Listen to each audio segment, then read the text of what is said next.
भगवान का मथुरा प्रवेश, रजक वध तथा माली पर कृपा। श्री पराशर जी बोले, यदुकुलोत्पन्न अक्रूर जी ने श्री विष्णु भगवान का जल के भीतर इस प्रकार स्तवन कर उन सर्वेश्वर का मनः कल्पित धूप, दीप और पुष्पादि से पूजन किया। उन्होंने अपने मन को अन्य विषयों से हटाकर उन्हीं में लगा दिया और चिरकाल तक उन ब्रह्मभूत में ही समाहित भाव से स्थित रहकर फिर समाधि से विरत हो गए।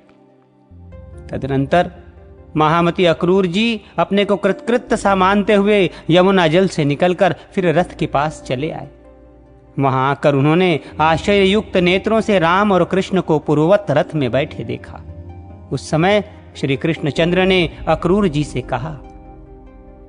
श्री कृष्ण जी बोले, अक्रूर जी, आपने अवश्य ही यमुना जल में कोई आश्चर्यजनक बात देखी है, क्योंकि आपके नेत्र आश्चर्यचकित दिख पड़ते हैं। अक्रूर जी बोले, हे अच्युत, मैंने यमुना जल में जो आश्चर्य देखा है उसे मैं इस समय भी आपके सामने मूर्तिमान दिख रहा हूं। हे कृष्ण, ये महान आश्चर्यमय जगत जिस महात्मा का स्वरूप है, उन्हीं परम आश्चर्य स्वरूप आपके साथ मेरा समागम हुआ है। हे मधुसूदन, अब उस आश्चर्य के विषय में और अधिक कहने से लाभ ही क्या है। चलो, हमें शीघ्र ही मथुरा पहुंचना है। मुझे कंस से बहुत भय लगता है। दूसरे के दिए हुए अन्न से जीने वाले पुरुषों के जीवन को धिक्कार है। ऐसा कहकर अक्रूर जी ने वायु के समान वेग वाले घोड़ों को हाका और सायंकाल के समय मथुरापुरी में पहुंच गए। मथुरापुरी को देखकर अक्रूर ने राम और कृष्ण से कहा, हे वीरवरो, अब मैं अकेला ही रथ से जाऊंगा, आप दोनों पैदल चले आवें। मथुरा में पहुंचकर आप वसुदेव जी के घर जाएं, क्योंकि आपके कारण ही उन वृद्ध वसुदेव जी का कंस सर्वदा निरादर करता रहता है। श्री पराशर जी बोले, ऐसा कह अक्रूर जी मथुरापुरी में चले गए। उनके पीछे राम और कृष्ण भी नगर में प्रवेश कर राजमार्ग पर आए। वहां के नर नारियों से आनंद पूर्वक देखे जाते हुए वे दोनों वीर मतवाले तरुण हाथियों के समान लीला पूर्वक जा रहे थे। मार्ग में उन्होंने एक वस्त्र रंगने वाले रजक को घूमते देख उससे रंग बिरंगे सुंदर वस्त्र मांगे।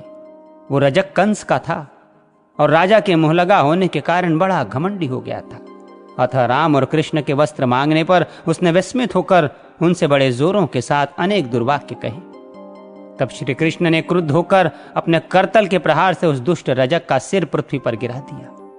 इस प्रकार उसे मारकर राम और कृष्ण ने उसके वस्त्र छीन लिए तथा क्रमशः नील और पीत वस्त्र धारण कर वे प्रसन्न चित्त से माली के घर गए। हे मैत्रेयी, उन्हें देखते ही उस माली के नेत्र आनंद से खिल गए और वह आश्चर्यचकित होकर सोचने लगा कि ये किसके पुत्र हैं और कहां से आए हैं। पीले और नीले वस्त्र धारण किए उन अति मनोहर बालकों को देखकर उसने समझा मानो दो देवगण ही पृथ्वी तल पर पधारे हैं।